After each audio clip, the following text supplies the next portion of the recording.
What I'm excited about next weekend, March 13th, 14th, Youth Provincial Championships in Ontario. Now, just because you're over 19 doesn't mean this is not for you. Blind draws will occur on the Friday and Saturday night. So, make your way to St. Catharines next weekend. Support the youth, support the Darts Ontario program, and get out there and play in some great events. Again, Friday night, Saturday night, there's a blind draw in both for both nights. So get out there. March 13th, March 14th. Support the youth. Get out to the St. Catharines. It's at the Quality Inn. And again, information on what's going on in Ontario, dartsontario.com. So there you are. You're updated. Lots going on. And again, hit those websites always and continuously for key information for what's happening. Now, back to a past episode I may have ran last week or a week before. Young guy playing locally in some tournaments at Etobicoke, some leagues, sorry, in Etobicoke, in the Peel Region Dart League, Alvin. I didn't bring up his name in the episode because last thing I wanted him to have is his captain of his team bench him because he admitted he had dartitis. And he came through here.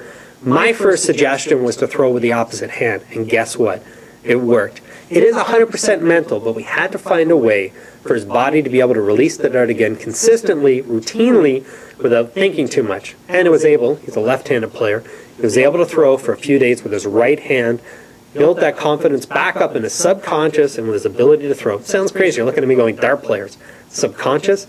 But it's true. I've got a great email. I'm actually going to post it on This Is Darts once I get confirmation from the writer to do it, who really studied the psychology of dartitis because he had it. Was a great player down in the U.S., suffered from dartitis and actually found a solution to it and wrote us a very thorough email, which I'm definitely not going to have time to read on air. But what we will do is post on This Is Darts if he allows us to. And I want comments. I want feedback. Let me know what you think about it. But back to Alvin, our buddy here. Came back in to see me last week and said, guess what? I pulled it off. No more dartitis. I think he got it. There was stress on his team. They made their way up to Super Division. And again, if you're not playing great in Super Division, they might bench you singles once in a while. Well, I think he felt that. I think he felt like he wasn't playing as often as he did when the team was in A or back down to B Division. So up there went to Super Division. If he wasn't on his game, he wasn't playing as often. So pressure there to play better. And I think he enjoys the game so much and wants to become such a great dart player that dartitis caught him. Anyway, he had the ability, threw with an opposite hand, overcame dartitis. I watched him in here last week. He was throwing extremely well, so nothing to fear with Alvin. Alvin's back on track. And again, any of you that end up with dartitis, if you can just notice that there's that hesitation, you're unable to throw the dart consistently, send me an email. We'll definitely discuss things with you. If you're local, come in the store. We were able to help Alvin out. Definitely want to work with anybody. And again, good friend of ours, Huey Linton, also said throw a tennis ball with your dart hand against a wall. Find the same arm movement as you would throwing a dart. Use it with a tennis ball, and you'll find that throwing something lighter and simpler will also get your brain back into the routine of throwing consistently again without that hesitation. Anyway, definitely we'll put this email up. I believe it was sent to me from, where are we here? Wow, my phone actually went missing coming through LAX. Somehow the security guys ended up with it. I have no clue, but I had to put a password protector on it afterwards. It scared the heck out of me losing a phone in LAX. Gentleman's name was The Hammer. Where are we? I actually got a name here somewhere. Scott Thunderhand. Well, anyway, Scott Thunderhand, we're going to get your email if you give us permission up on thisisdarts.com. And I definitely want all of you to read it, review it. He's got some great notes on why dartitis occurs. King, we've talked about past events, we've talked about upcoming events, we talked about, now let's pull out a little bit of history. I don't know if I ever brought this magazine, and again, I've got lots kicking around the store, kicking around my office. It's from 1986, March actually, 1986. I believe it was the first month I played darts, and I believe I was actually at this event. I think I was. I played through doubles with Kyle McGregor in the zone qualifiers. Went out to Youth Darts, I think because we knew Jennifer Smith. Jen, you're probably watching this. Jennifer Smith and her brother Brian, who are playing there in Brampton at it, as well as the McGregors. I think my mom and dad, how did it work out, played crib or euchre with John McGregor's mother-in-law. John McGregor, past wonderful youth director from Ontario, still involved in the dart industry with a wholesale company here in Canada. His kids Kyle and Susan. Susan's off in China. I believe Kyle's still in the Toronto area. Anyway, But here it is, March '86. I don't know, 24 years ago.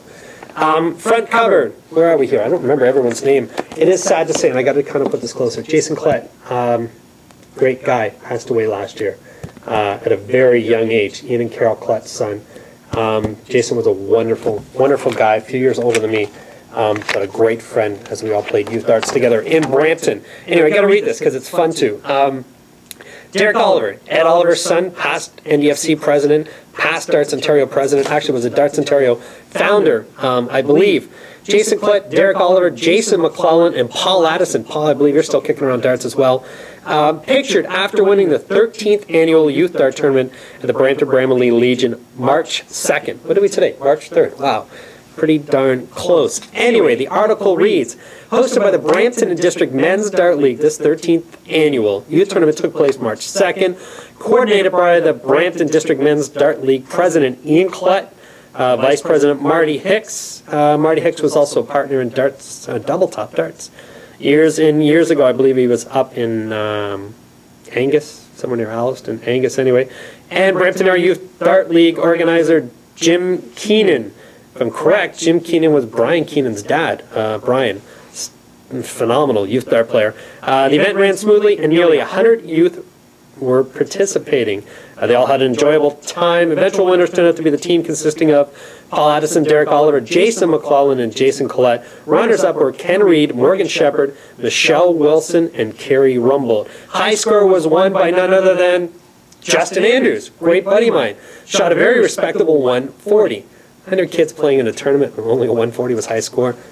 Who knows? Anyway, high finish went to Steve Degengold of Pickering, who took out a 123. Steve, incidentally, was also the only player outside the Brampton area to win a trophy, which would indicate there's some pretty hot young shooters around the Brampton area. Damn right there was. Anyway, a lot of us went on, won provincial championships. Great names: Brian Phillips, Justin Andrews, Joey LaForge, Steve Wilder went on. I don't think Steve caught a adult championship, but I know Steve's been to England. Jason McClellan was one of the first Ontario players to go and win a national singles championship. Again, Jason Collette, Derek Oliver, Brian Keenan came out of the Brampton Area Youth Dart League. Chris Scott, current top Ontario and Canadian player, came out of there as well. Who else came out of the Brampton area? Probably forgetting a ton of you. But anyway, Brampton, key spot for youth darts, and God knows we had a great amount of years to remember with a lot of fun, and some great friendships were built there. So that's why I'm excited. Next week, Ontario Youth Dart Championships, I will be there. Not sure if I'll be there on a Saturday, but I will definitely be there on the Sunday. And I hope to see all of you there. Definitely Friday night. Get out there for the blind draw on the Saturday night one as well. Hopefully we run into all of you there. Again, keep watching PDC.TV. Keep updated on the Premier League. Justin.TV will always catch the feeds live on Thursdays for you. Check the time difference. What are we, 5 hours behind them? So check start times and have a look at that. Don't forget, big tournaments. Halifax Open this weekend. If you get yourself out to Bedford, Nova Scotia, you just may qualify for the 2010 BDO World Championships. Anyway, lots of information, but that's why we're here. Everybody, have a great day. Thanks for watching.